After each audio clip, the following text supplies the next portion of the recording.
Welcome to another segment of Rule Studies and Information by a DM that has mushed the first and second edition versions of the game together.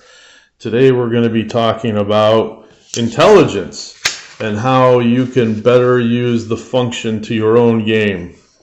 Alright, intelligence represents the intelligence quotient, mnemonic ability, reasoning, and learning ability. This being said, in my game of Advanced Dungeons & Dragons, each character may speak common and their own racial language for free. An example would be a high elf, which would get common and elvish for free. The possible numbers of languages chart would indicate how many other languages they might know. Note that some races and character classes might prohibit further number of languages. So there's that. In other words, you've got the barbarian in the Unearthed Arcana, which is only allowed a limited number of languages. The wild elf is, I believe, only allowed to speak Elven.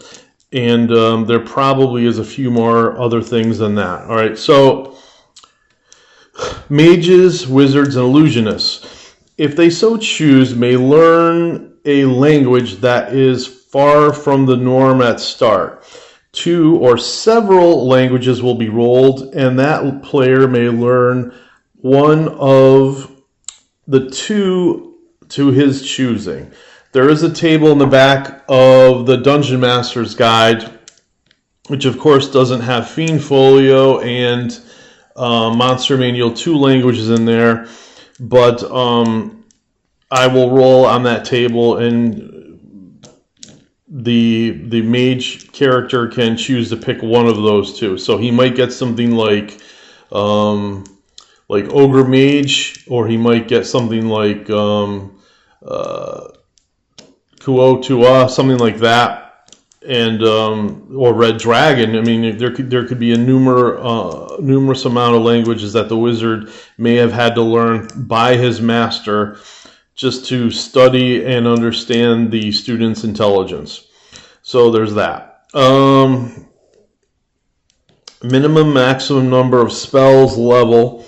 The maximum amount is really the issue here. It is important only in that players might cheat and get too many spells of each level.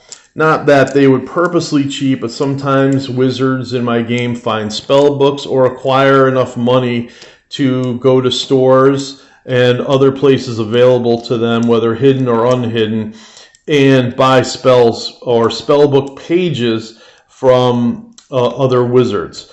And in that case, they have to make sure they have enough slots left that they can learn them. Otherwise, they bought them for nothing. Wizards in my game usually begin with a magic missile, read magic, and detect magic, plus 7 more first level spells.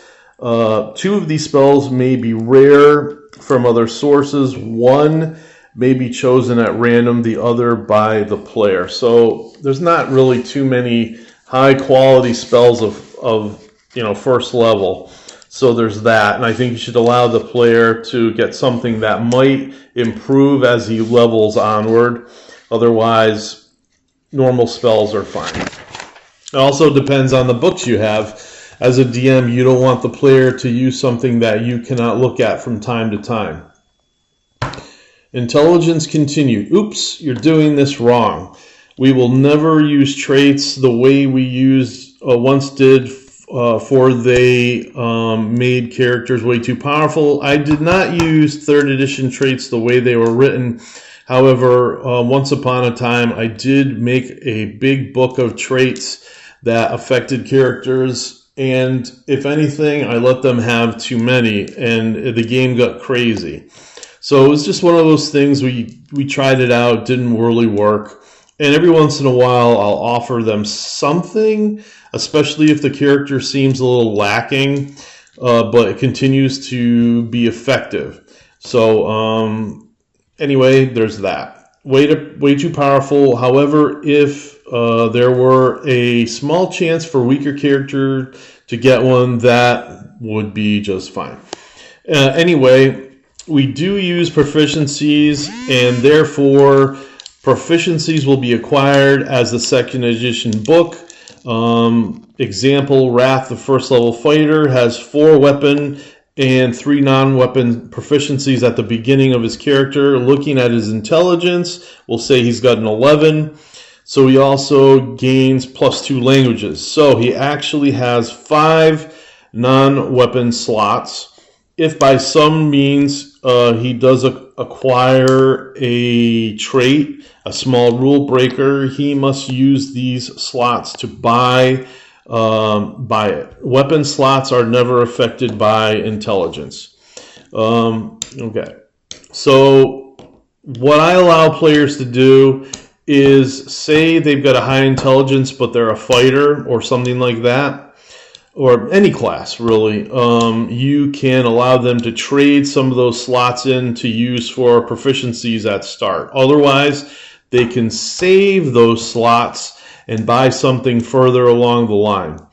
Okay, intelligence checks, saving throws, puzzles, incomplete, script, number puzzles, etc. Also, agriculture, brewing, cooking, heraldry, languages modern, leatherworking, weaving, spellcraft, appraising, animal lore, survival, ancient history, astrology, engineering, herbalism, ancient languages, navigation, reading, writing, reading lips, ventriloquism, armor, and weaponsmithing. More intelligence, proficiencies, checks. Let's see. All other complete series of books may have more intelligence proficiencies. This is true. And that's it for today. We'll cover wisdom another day. Have a great day.